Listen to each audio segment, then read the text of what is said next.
Euh, le cancer de la prostate. Ben, je savais que c'était le cancer le plus fréquent chez les hommes. C'était aussi un cancer qui était facile à soigner s'il était pris à temps. Rien.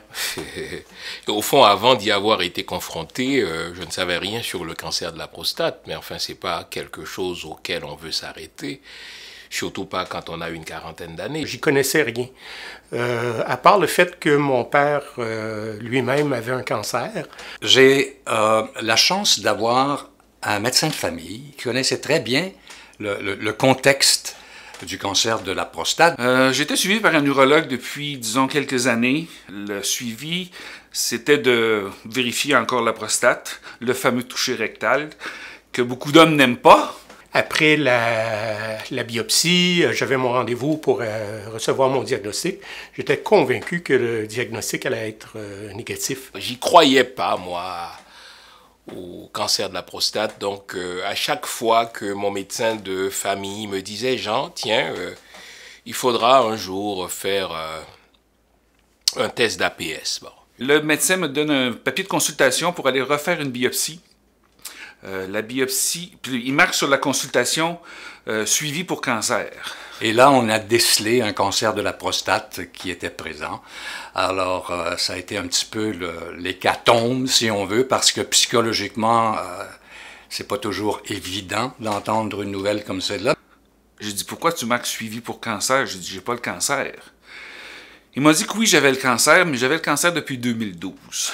C'était un choc pour moi. Le diagnostic est venu un peu comme une surprise. Et là, ils m'ont dit, Monsieur Fils-Aimé, sur 19 échantillons qu'on a prélevés de votre prostate, eh bien, il y en a un qui a une tumeur.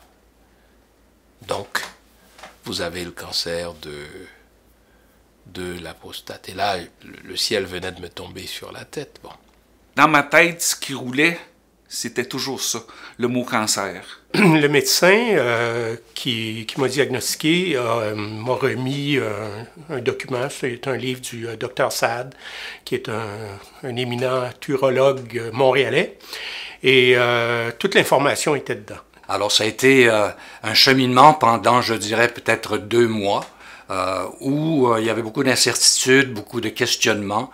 Et aussi beaucoup de recherches sur le web, parce qu'évidemment, c'est notre premier réflexe. Quels sont les effets, quelles sont les méthodes de traitement, quelles sont les méthodes d'intervention. Il semblerait que dans notre famille, on a un gène, on a une hérédité au sujet du cancer de la prostate. J'ai un garçon qui va avoir 40 ans, et son médecin sait qu'il y a quelque chose dans la famille sur la prostate, au niveau du cancer de la prostate, fait qu'il va être suivi plus jeune, justement pour pas avoir de problème avec le cancer. Et je pense que quelqu'un qui est le moindrement conscient de cette réalité-là va faire en sorte que, ah oui, d'accord, je ferais mieux de faire du dépistage.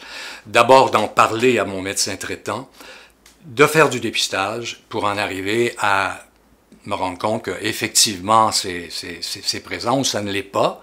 Écoutez, si vous avez un médecin de famille, demandez à ce qu'on fasse les prises de sang pour le PSA.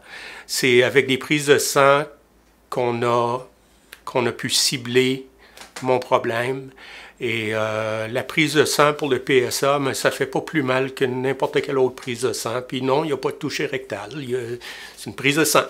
Dans mon cas, ce qui m'a vraiment sauvé la vie, et toute la différence est là, c'est le dépistage tôt. Et s'il y avait un message à communiquer aux gars, c'est de vous faire dépister, c'est d'en parler.